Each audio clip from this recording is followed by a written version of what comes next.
Hey friends, and welcome to the Girl Means Business podcast. I'm your host, Kendra Swalls, a photographer and educator on a mission to help you find your passion, power, and purpose through entrepreneurship.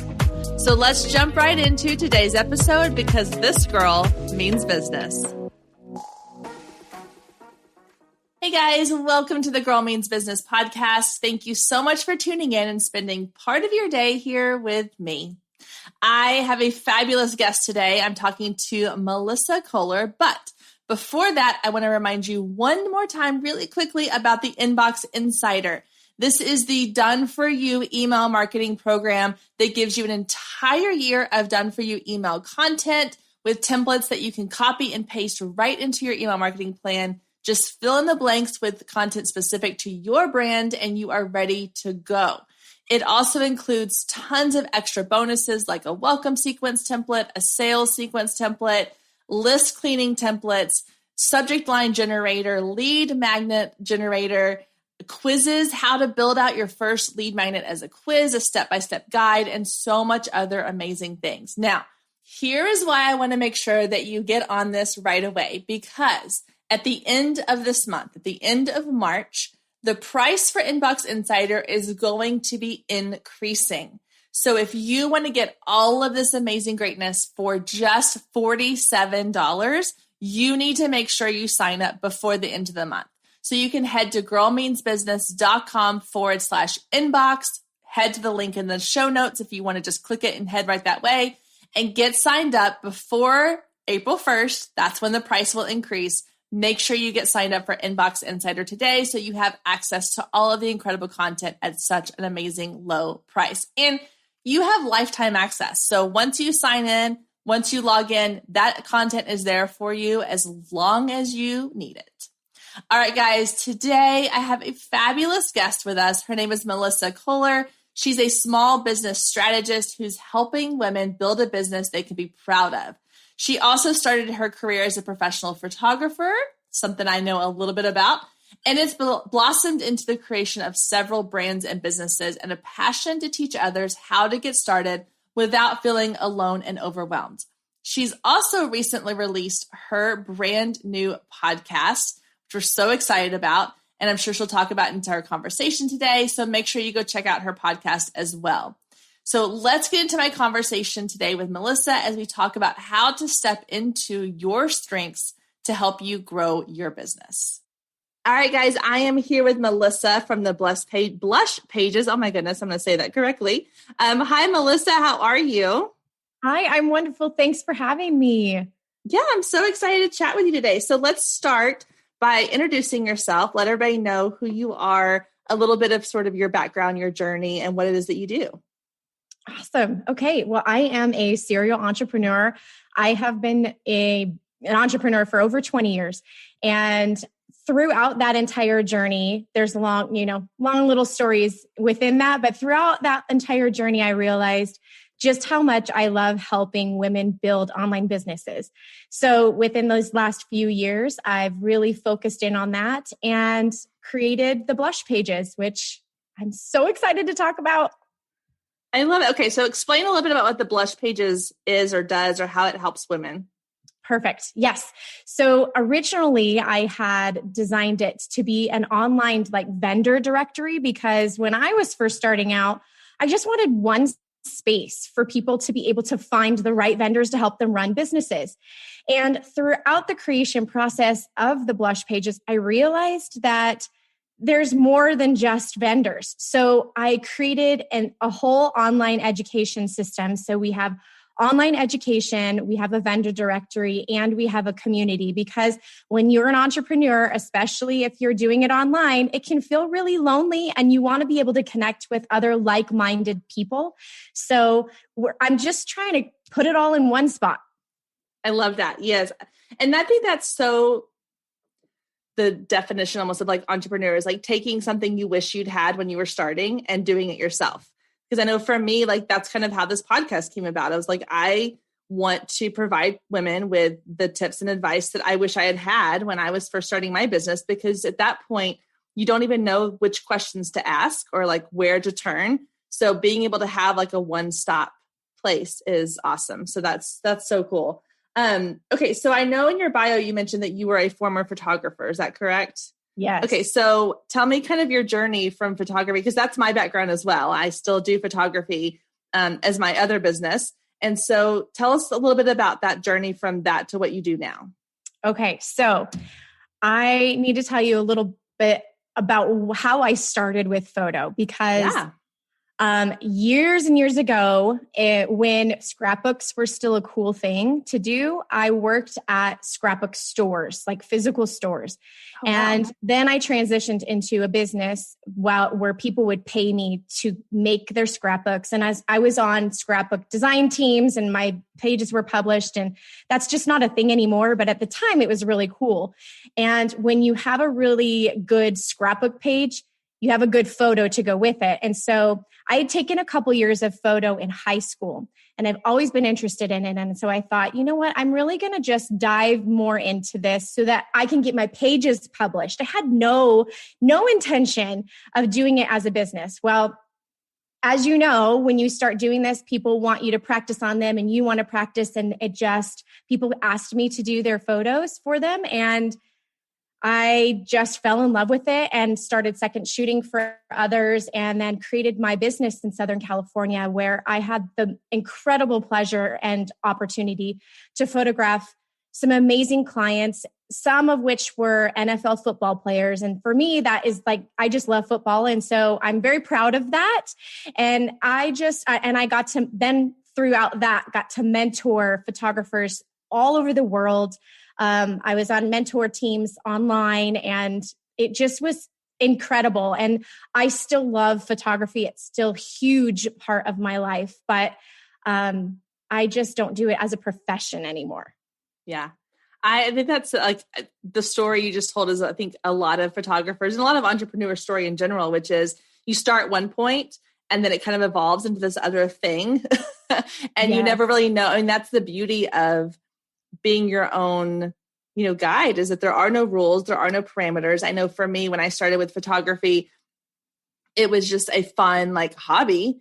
And then it turned into this thing that allowed me to leave my teaching job and go full time. And then it's evolved into mentoring other photographers and other business owners, and then the podcast and so on and so forth, all the other things that I'm working on.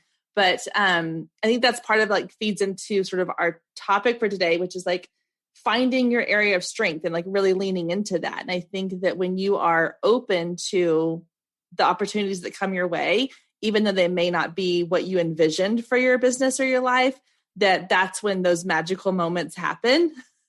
And I think that that's when you were like, oh, okay, this fits for me, even though I never may have gone down that path had it not been, for you, the photography might not have come along had it not been for the scrapbooking and you being, open to all these different things. So, I think that's a really cool story. I love it. Okay. So let's talk about the idea of your area of strength and finding out, if there's someone listening to this who's thinking either they've started a business or they want to start a business. And they're like, I don't really know, what am I good at? What can I do? What can I create? Or how do I find my path? What advice do you have for that? And it's kind of a loaded question. It's the big question, but let's just jump right into it. Right. No, I think that that's a great question. And it's one that I hear over and over and over again. And not just with people that have passions or are trying to really nail down what they love doing, but even people that have been doing something for so long that are I feel like I need to do something else, especially with the way last year was. A lot of people are having to be inventive and pivot their businesses. And so being able to nail down what they want to put their time and their focus in is huge. And so what I recommend, and this is not anything new that people are going to hear, but it's figuring out what you enjoy doing. So if you're doing something that obviously is paying the bills, that's one thing. And I totally understand that. But if you're doing something that pays the bills and brings you joy, there's magic in that. So there's, I actually have lots of different resources that I can give to you, and you can link them if you want for people to take tests. And and things of that nature to be able to nail down, what do I really enjoy doing? Because when you really sit down and think about it, it could be something that you have no plan of making a business, but it's really, really special and to you. And maybe that's where you should be pushing your time and energy and resources into, because you love doing it. And the other thing with that is you want to do something you love, but you want to make sure that you're continuing to do something that you love and that it doesn't become cumbersome, because a lot of people will put their passions into a business and then it just becomes routine and day to day, and they forget why they started doing this in the first place. So it's figuring out what you love to do. And then once you figure that out, remember why you love it. Yes, we all need to pay the bills, but you don't want to be doing something you love so much and then forget why you love doing it, because then your joy is taken out. And then what happens, what I see happen is people are like, but I don't remember what I like doing.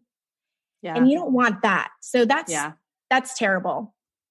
Yeah. I did an interview with a girl last summer, right? I guess it was more last spring, right after sort of the pandemic, and everybody was kind of quarantined and a lot of people were out of jobs. And we kind of had a similar conversation around like, how can you take something that you enjoy and make money doing it?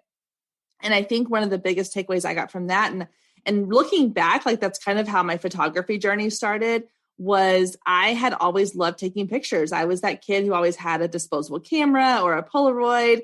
I took film photography classes in college for fun at the community school. And I learned how to like develop in a dark room. I learned how to like, use the different features of my camera, never thinking it was ever anything other than a hobby or something fun to do for myself. And when it came time to go, okay, I need a creative outlet. I need something. And it wasn't even about the money at the time. It was more about, I just want something that's for me. I spend all day in a classroom with 22 other people giving everything I have to the other kids. And I need something that's fun for me that when I come home, I can use to kind of like decompress. And it just became that, and it evolved into what it is today, which is crazy when you look back at the journey. But I think there are people out there who are going, well, but what I enjoy is, baking. How do I turn my love of making, sweet treats for my family into something else? Well, it doesn't have to necessarily even be like you sell those. It could be you teach other people how to do that. I have friends who are really into, like gardening. Well, I'm terrible. And so the first thing I do is I call them and say, okay, I need help with this. I've killed another plant. What should I do? And that's their area of strength, even if they don't realize it. So sometimes you don't always know, you need other people to point it out, but it doesn't have to be this big grand thing. It can be something small. Exactly. I love what you just said. Right on. Yeah. And that, I think a lot of times we need somebody else to show us. I mean, we're almost like we're too in the woods. We need somebody that can step back and be like, here's what you're good at. Here's what I see that you're good at and your strength is, in order for you to even be able to see it yourself. So I know you mentioned that you have like some resources, which I'm going to get from you so I can share. But what are some of the things that people can do if they're sitting here listening to this going, yeah, I have no idea what I'm good at, or I thought I was good at this and now I don't enjoy it anymore. So I want to get back to what it is that I enjoy. Like, what are some tips you have for either like really diving into finding what that is, or getting back to that, remembering what it was that you enjoyed doing in the first place? Stay with us. We'll be right back. If you've been listening to the Girl Means Business podcast for any amount of time, then you know my love of email marketing runs deep. Not only is it a great way to generate new leads, but it's one of the most effective methods for nurturing warm leads and turning them into sales. Now, over the years, I've tested several email platforms, and my favorite by far is Flowdesk. Not only do they make email marketing simple and easy, even for the technically challenged, but they have everything you need to create stunning emails, capture leads, make sales, and automate the entire process, giving you time back in your busy day. And the cherry on top is you're only charged one flat fee no matter how many subscribers you have. So while other platforms will increase your price when you go over your pricing tier limit, Flowdesk has no price increases or hidden fees. If you're ready to give Flowdesk a try, click the link below in the show notes to save 50% off your first year. Let Flowdesk help you design emails people will love. Click the link below and check it out. I have a feeling you're going to love it just as much as I do.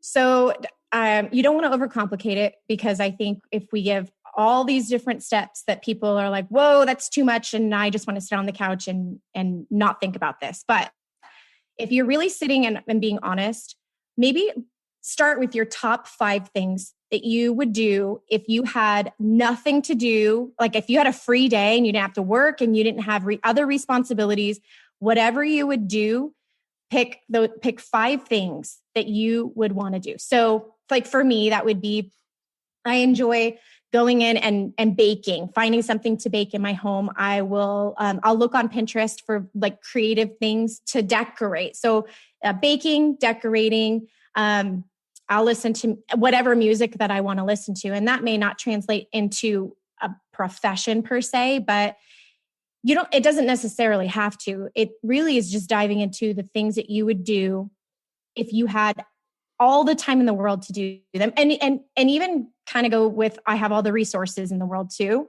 Just think about that. What do you love doing? And then for those that are stuck, that need a reminder of why they're doing what they're doing, that's a tough one, because if your why isn't centered into it with something emotional, it's going to be harder for you to actually dig back and deep dive into why you love doing stuff. And so what you want to think about is, let's just say photography, for example, because we both have that in common. Why would you want to continue doing photography? Well, I don't know this about you, but I'm going to guess that it brings you that creative outlet. It makes you feel a certain way when you see either your clients' faces in person or on their image, of like the images that you create.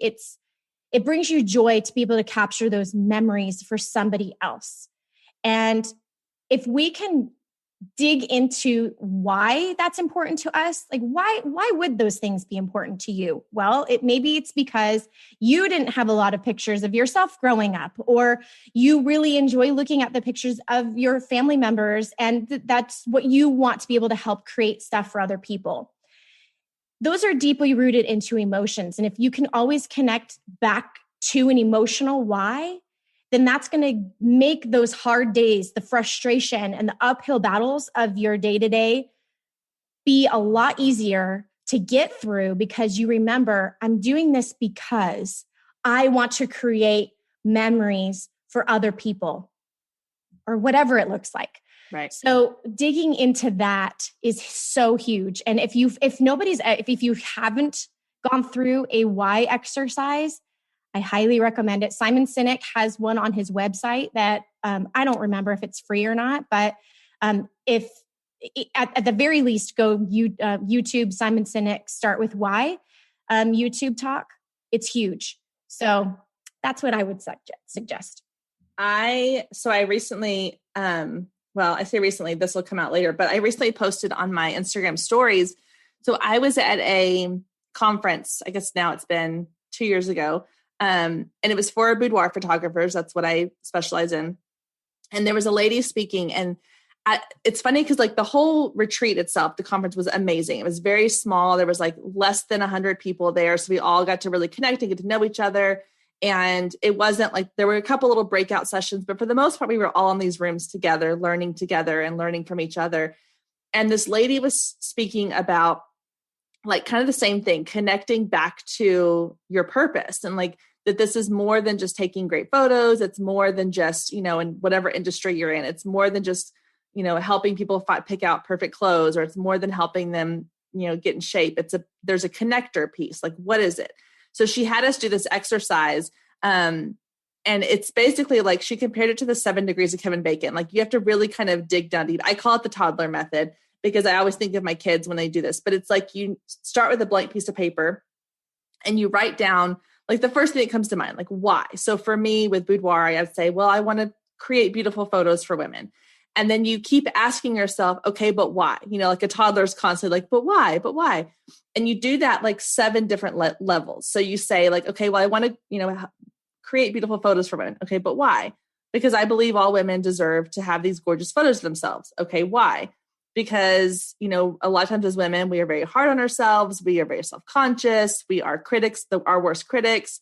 Okay, why? And then it just keeps going. And when I was doing this in this room with these other people, I mean, a lot of us started like tearing up, and we were kind of sharing, and because there is such a deep connection. It's not just about, okay, I want to create beautiful photos for women. It was about this deep seated, like, as a mom, we don't take care of ourselves. And there's this sort of layer in our lives where we don't believe that we deserve X, Y, and Z. We don't deserve to feel beautiful. We don't deserve to do these things for ourselves.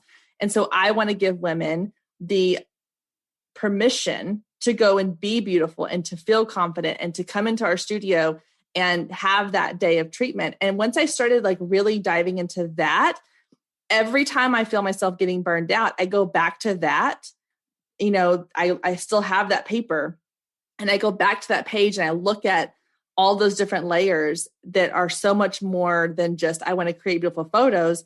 And I can remind myself, I'm like, yes, okay, this is what inspires me. This is what gets me excited. The beautiful photos that we walk away with are just the icing on the cake. It is all those other things, all those other layers that go into it that make it worth my time and energy. And so I think that's so true. And I haven't looked at Simon Sinek's. I'm assuming it's going to be something kind of similar to where you really go beyond that surface level. But I think that's so important to not just focus on the surface level. It's not just about, well, okay, I wanted to create, scrapbook pages for you, or I want to give women, great advice on building a business. It goes so much deeper than that.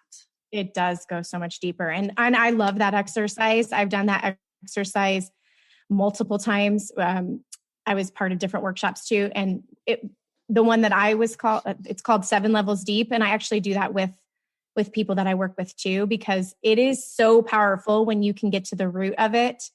And I want to say that you have to be ready to do it. Because if you're not ready to dig deep, you're not going to go as deep as you should. And if you don't go as deep as you should, then it might not be as powerful of a reminder when you need that on a bad day. It's like a therapy session. You have to be prepared mentally going into it, because especially if you're doing it with someone or other people that are going to kind of push you a little bit more, because they're going to try to pull things out of you that maybe you didn't even realize were parts of your why. No. And then, like you said, you're in a room full of women and you're crying. And if you're not ready for that, it's going to be a bit of a shock, but it's therapeutic. Like you said, it is like a therapy session. I think everybody should go through that. Stay with us. We'll be right back. Hey, photographers, are you ready to make 2024 your best year yet? Growing a business is tough. You're following all the successful photographers and experts, soaking up their best advice and downloading all their free guides, trying to replicate their success only to come up lacking, blaming yourself when their methods don't work for you. But the truth is, it isn't you. Free content and one-size-fits-all courses can only get you so far. What you need is personalized help and guidance, but that can get expensive. Well, not anymore. I've created the perfect solution to get you personalized results for less than $2 a day. Introducing the Focus Photographer Lab, a one-of-a-kind coaching membership that gets you one-on-one results for a fraction of the cost of traditional coaching.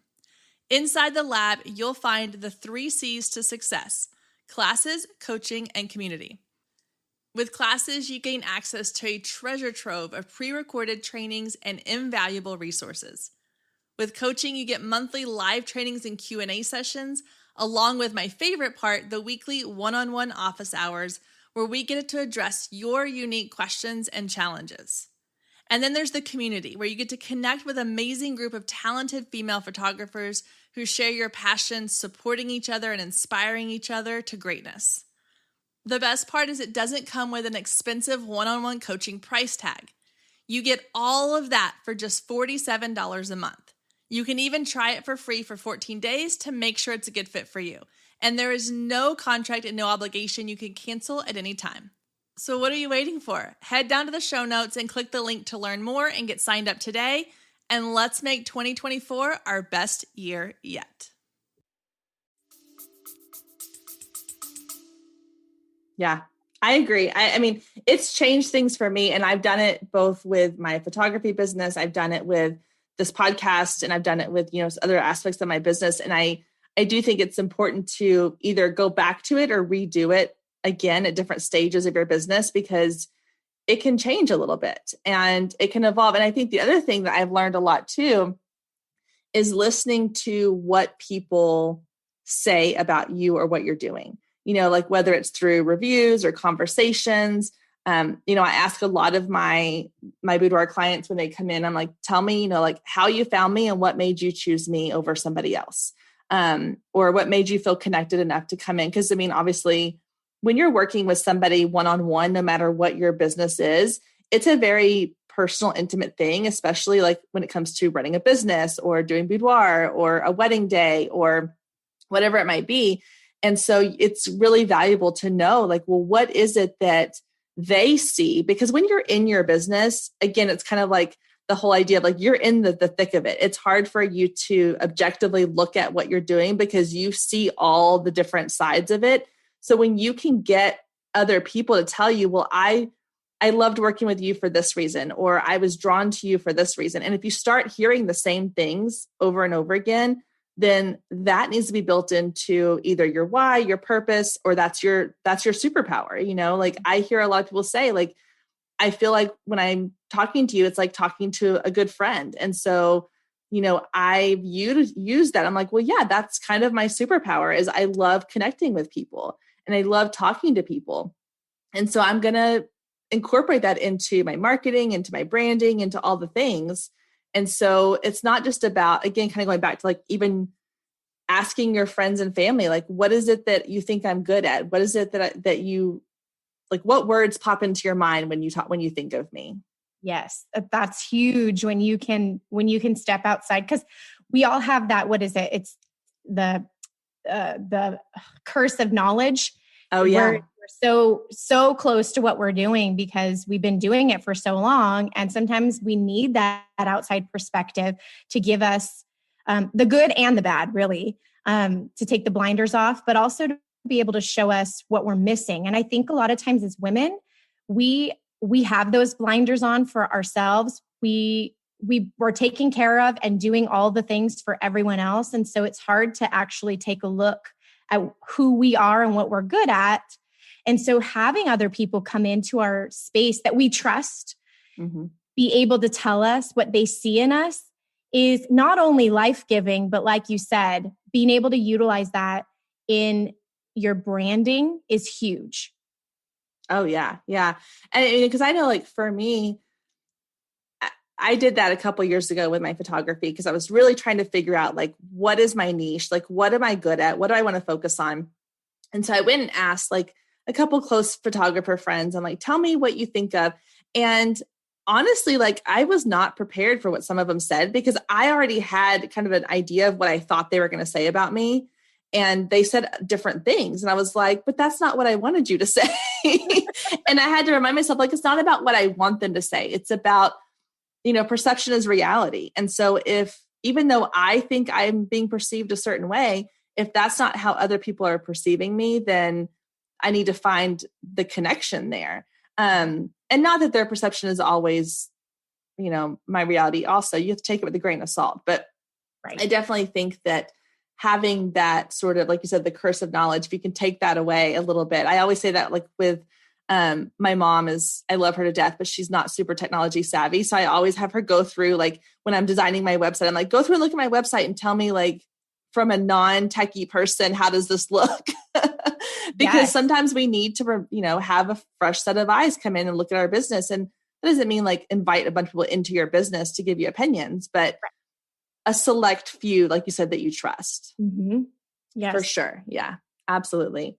Okay. So talking about like the business side, I know we kind of got a little on a side trail there, but let's get back to like finding your strength and kind of zoning into it. So if somebody's listening, they're like, okay, this all sounds really great. Find your strength, but then what do you do? So like, how do you actually apply that to your business? Oh my gosh. And that, I feel like that could be hours long conversation because there's so many different layers in my opinion to that, but I'll just start with a few and go from there. So when you figure out what your strength is and you know how you want to apply that to your business, the number one thing that I recommend people doing, because I wish that I had done this, I wish I knew back in the day, is personal development. Like that is to me is one of the keys to business success. And I have my own formula. It's 60% personal development and 40% know-how is, in my opinion, the keys to business success. And I say that because when you know who you are at your core, you know how you can then put your strengths and time into what matters. Because what happens is, especially right now, where everything's online, it's really easy to go down the rabbit holes of comparison, especially when you are trying to model your business off of someone else that you see is doing what you want to do. So when you're trying to do exactly what they're doing and do it in your business and it's not working, there's a reason for that. So I'm a certified Enneagram coach because I 100% believe that personal development is one of the keys to success. And I have learned through working with people that when you know who you are, you know your strengths, you know where you go when you're stressed, you know where you go when you're growing, that will help you in basically like I'd said before, when we're entrepreneurs sitting behind the computer, it can become lonely. And then we start talking to ourselves and telling ourselves these lies of we're really bad at these things, or I can't do this. And if you know that you're spiraling down into those thoughts, it's probably because you're stressed about something. And then you can kind of say, okay, well, break it down. What's happening in my life that could make me stressed? And then then hit the nail on the head. Versus if you didn't know that about yourself, you could then start telling yourself these lies of, I shouldn't be doing this. I'm just not cut out for this. Why am I even doing this? And then you might want to throw the towel in. But not only does it help with that, but when you know your Enneagram type, and I'm going to give myself as an example. So I'm an Enneagram 9, which is the peacekeeper. And we don't want to say anything that is going to disrupt our internal or external peace. So what that means for me is, as a business person, and I'm going to use social media as the example, I am probably not going to grow as fast on social media as somebody that would be like a 3 or an 8, because I am not going to say anything pretty much controversial at all. I want to keep it peaceful. I want everybody to be happy. And you know what? Some people will agree with that and some people won't, but that's who I am. And I know that. So because I know that, I know not to compare myself to people that are in my industry that have thousands more followers than me. And I could be sitting behind the computer saying, I'm doing the exact same thing as X, Y, and Z. And why am I not growing? Oh my gosh, I'm a terrible business person and no one wants to listen to me and blah, blah, blah. But because I know who I am, I know that about myself. So I can then use my time and talents to really dig into people one-on-one, because that's where I shine. And if you know that, like I said, we could be talking about this forever, but I would say really dig into personal development is your number one, because it affects everything. It affects your marketing. It affects your mentality. It affects everything. Yeah. Well, and so I'm an Enneagram 7. I'm obsessed with the Enneagram. And what's interesting is I find that a lot of my closest friends are Enneagram 9s.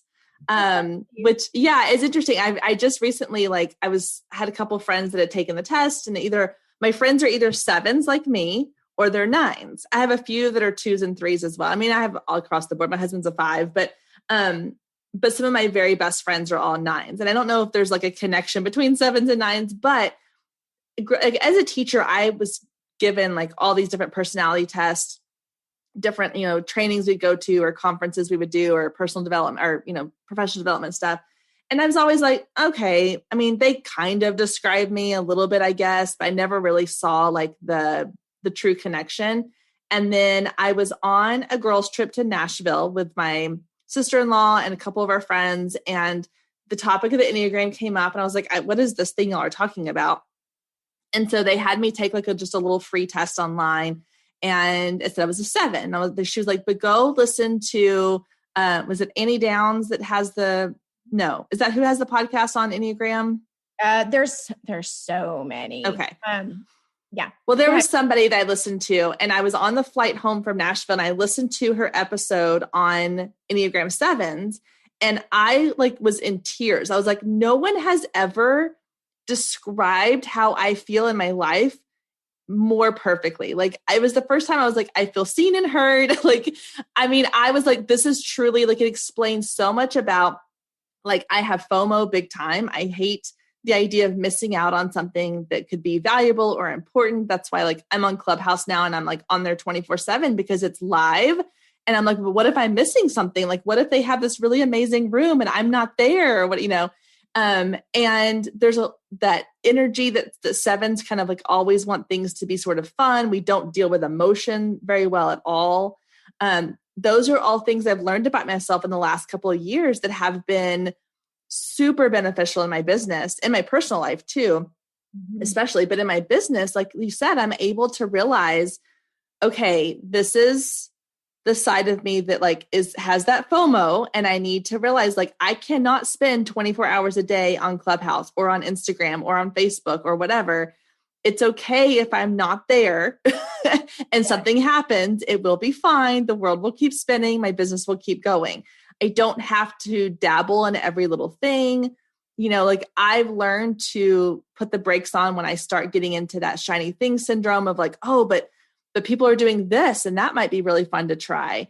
Not that I even think it'll be great for my business. I'm more like, it'll be fun to do it, And so, yeah, like knowing who you are, there's so much in that is so powerful for your business. I mean, again, like you said, I could talk about this for hours. It's one of my favorite things. Like personal development is, I think, the foundation for everything else we do.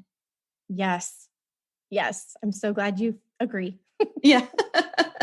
Well, like I said, we could talk about this forever, but I definitely don't want to keep, this episode too terribly long. We could definitely come back on and talk more in a future episode. I'd love to talk to you about Enneagram stuff. I think that'd be super fun and like the different numbers and how that affects your business. But let's go ahead and kind of wrap up here. So do you have any other like pieces of advice or any resources you think people should go check out to kind of help them starting off getting into like, what is my strength and what should I lean into and how that impacts their business? Like I said, I'm going to send you some things. So that's one place to start, but Google is your best friend with those kind of things as well. But honestly, it's really taking that deep look into what do you love? What do you enjoy doing? Why would you continue doing it? Why is it important to you emotionally to continue doing it? And then once you do that, like then you take those proper steps to create your business and be smart about how to set up your business from the get-go. Because let's be honest, like it's overwhelming. It's confusing. If you don't know what to do, it's frustrating. So that's why I created the blush pages to help people figure out what those next steps are in any stage of your business. So, of course, I'm going to say that go to the blush pages and get in the education because I spent years, like I gave everything in there of what I think a successful business, online business should be doing and the steps to take to get there. But check out the links that I send you because those are going to be, and they're not all mine.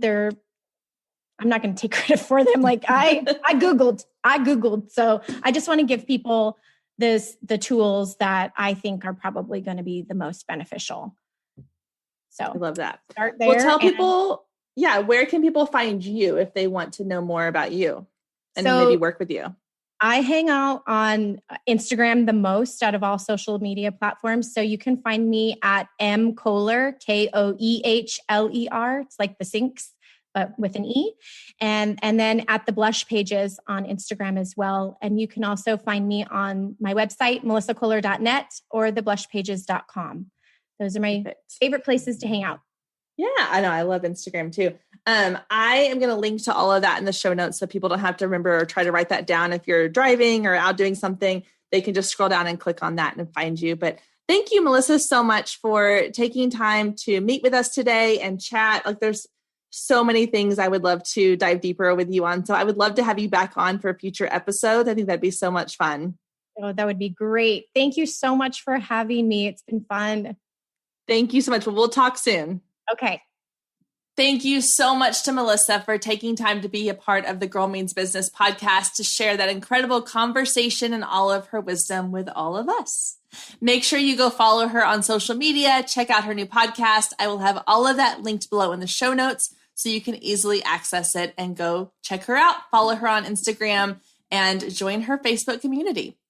All right, guys, one more quick reminder to head over to girlmeansbusiness.com/inbox. Sign up for Inbox Insider today before that price goes up at the end of the month. That's going to do it for our show this week, guys. I cannot wait to see you back here next week. Same time, same place. Have a wonderful week.